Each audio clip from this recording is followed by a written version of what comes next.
Hello Lods. Magandang gabi na. Yes, andito na kami sa Calapan. Touchdown Calapan. Time check alas 5 na ng hapon. So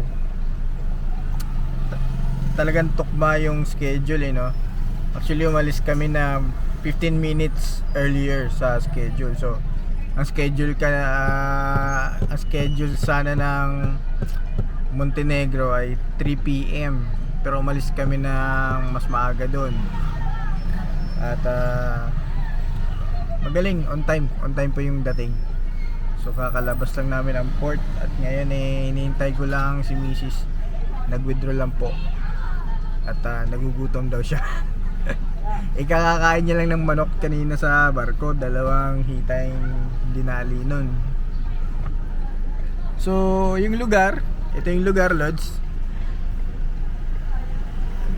Napakasayang lugar, ang daming tao. May hambing ko siya sa Tagbilaran sa amin sa Bohol Lods. Progressive na lugar, ang daming schools. May maritime school nga akong napansin kanina. At ito ay mukhang mga college or high school to. Galing. At unique din yung design ng mga pedicab nila Lods. Tingnan nyo. Mga ayun si Mrs. Ayun si Mrs. natawid. Si Bini Mika. Ayan.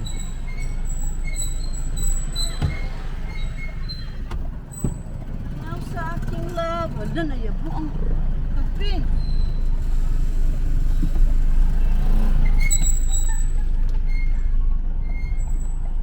Gamay ra.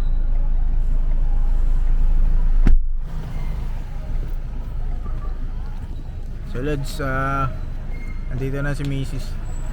Subukan naming dumiretso ng Bulalakaw po. Kasi may hanap kaming schedule na barko, yung fast cut na 10 PM na darating naman ng 1 o'clock ng madaling araw sa Aklan. So subukan naming habulin po yun. So sana naman safe dito yung daan. At stay tuned, i-cover ko po yung ikot namin at biyahe.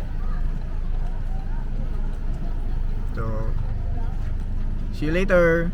Thank you.